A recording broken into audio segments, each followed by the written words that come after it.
you hear the word assignment, what are some of your first thoughts? Do you think positive? Do you think negative thoughts? Today, the topic of this talk is getting unstuck. Do you understand your assignment?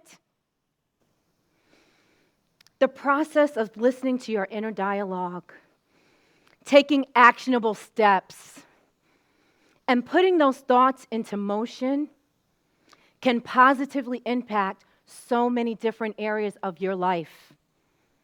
An added benefit of happiness and being emotionally content, i.e. happy, do you see it? Do you see it? Is listening to that inner voice that says, keep going. Keep going.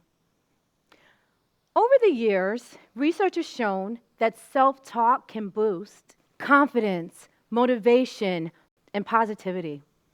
Ultimately, when you combine research with self-reflection, there's a strong intermediary between what makes a fulfilling life and ultimately job satisfaction.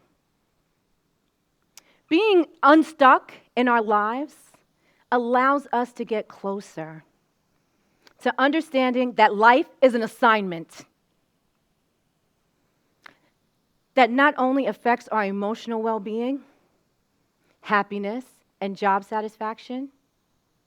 Jill Sutter published an article in Greater Good magazine, and she found that having purpose in life associated with having better health outcomes, longevity, health, and economic success.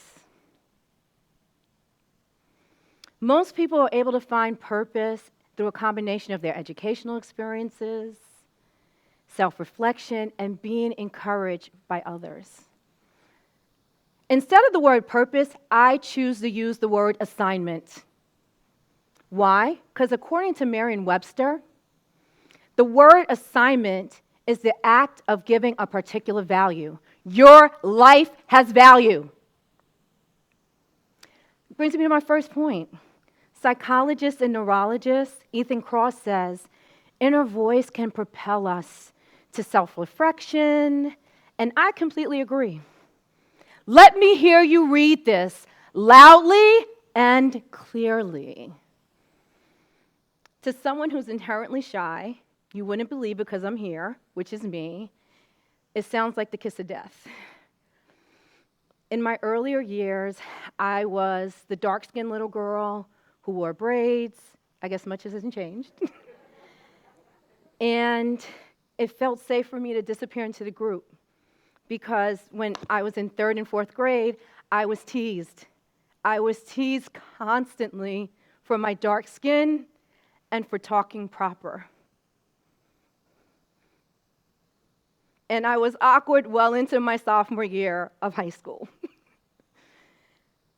I was guided by negative self-talk. And that was the byproduct, and it also fed into me having a lack of self-confidence. Forbes magazine actually published an article, and it discussed the link between self-compassion, happiness, well-being, and success. The more self-compassion that we have, the greater our emotional arsenal is stocked. We are compassionate, and when we're positive with ourselves, we're able to perform better at tasks. We can rebound. My youth group leaders pushed me out of my comfort zone. They planted a seed. Research shows us that most people find purpose in a meaningful way through a combination of self-reflection and as well as the encouragement of others. That's what you're seeing today. All the seeds that have been planted in me. I've had multiple careers in my life prior to being a chef. I graduated college from a prestigious top 15 university. I began a career in finance, and I also spent a significant amount of time in pharmaceutical sales. In each of my prior careers, I worked hard, I was promoted, but I knew it wasn't what I wanted to do. Great Good magazine published an article, and it said that when we repurpose our skills and when we pursue interests that can help you reflect on what matters most, you can get unstuck. Brings me to my second point. Take action. Is it a thought? Is it writing a list? Is it training? These can ultimately impact positive areas of your life. Identify, what are you good at? Can your skill be used for a cause and reflects about what matters to you most? Everyone has skills that they developed over the years, and that's what makes up our unique personalities. Each of these questions allows us to get to our best possible self. And it also helps us to cultivate positive emotions. I've always enjoyed food. I've always enjoyed cooking. So after a long day when I was in pharma, I would come home and I would cook. And when I cooked, it was a sense of peace, relaxation, of solace. Nothing else mattered. So, more and more I started hearing some of my friends saying, "Hey, Kim, can you make a pan of mac and cheese?" Shout out to my mom for the recipe. "Hey, Kim, I'm having a little something. Can you cook something?" And I realized more and more this was getting expensive. I need to start charging for this food. And the initial skill I had was cooking well. What, if any, of my collective experiences, being in finance, being in pharmaceuticals, cooking well, how did they push me forward? Because it was me. My actionable step was enrolling in culinary school. I was doing well in my pharmaceutical career, but my inner voice manifested after vacation in me crying because I had to go back to work. The thought of having to go back to work made me sick. Now, by no means do I not realize the privilege of having a job, let alone a career, that allowed me to take a vacation. It provided me a certain lifestyle. I'd had awards. I was doing really well. And I called my bestie, and we've been friends since we were 7. And I was bawling, I was crying, and she was like, "Kim, you've been cooking on the side. You've been taking classes. You've been taking cooking classes. Why don't you go to culinary school?" And my response was, because I have bills to pay, because I can't afford school. And she said to me, "Before you tell me all the reasons why you can't, figure out how you can." So I researched culinary schools, got on the computer, and the following Monday, I set up a tour of where I graduated from culinary school. During the tour, I saw people in their zone. They were engrossed in food, intently listening. They were moving. They were at peace. And it's the first time ever in my life I felt a sense of peace that I've never known before. So I worked in pharmaceuticals Monday through Friday. On Saturday and Sunday, I went to culinary school, and I did a culinary externship, also culinary internship, where after classes ended, I worked Saturday and Sunday at the restaurant, and then on Monday nights after my job in pharma, and I also squeezed in some catering gigs to help pay for school. And that resulted in me graduating from honors from culinary school. I also volunteered with more seasonable chefs to gain greater professional experience. 8,000 Hours published an article. It was a meta-analysis. And what they basically found was that what makes a dream job? It showed that the keys for fulfilling life and job satisfaction come down to several things. Work that's engaging. Does it draw you in?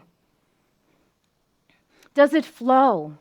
And when that happens, it can lead to more. Freedom to decide how your work is performed. The variety and the kind of tasks that you do. Clear tasks have a definition, and they also have an end. And ultimately, they answer the question, how am I doing? So when we think about all these different parts, as long as you have a skill, you will always have career opportunities.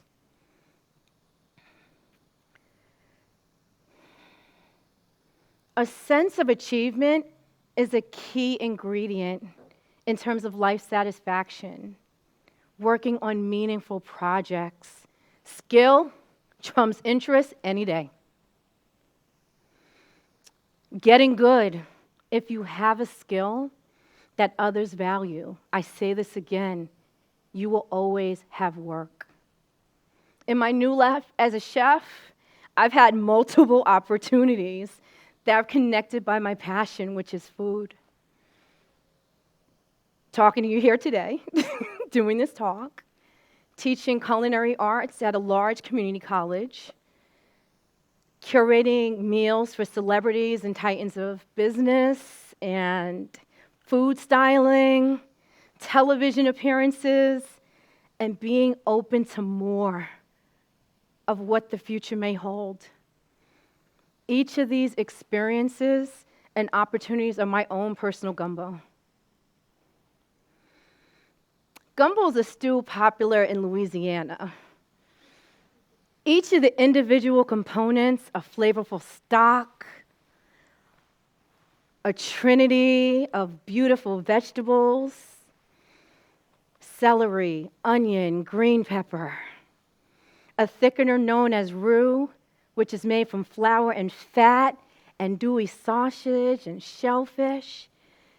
It's a beautifully rich dish, and that's flavorful.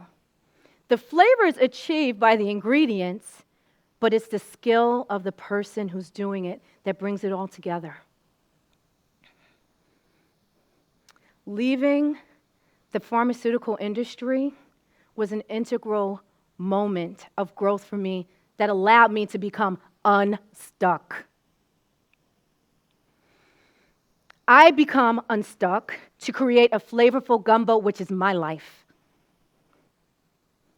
I understand that life as my assignment is to listen to a positive inner dialogue, take actionable steps every day, and put thoughts into motion.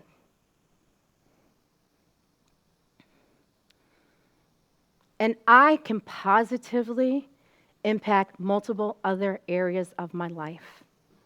Today, as I shared my story, I juggle wearing multiple hats. A daughter, caregiver, living the gap of having elderly parents, a private chef and entrepreneur, gaining an understanding of all the different ways outside of a traditional kitchen where this food can take me. Being comfortable in my own skin, dating in my 40s, navigating the unknowns of fertility later in life. The main constant that I have throughout my journey is listening to that inner voice that says, keep going. My catalyst to embrace that I am living life in motion, in action. I hope these tips sparked your interest to getting unstuck. Dive into what getting unstuck means for you. It should help you answer the question, what other areas in your life can be positively impacted? Thank you.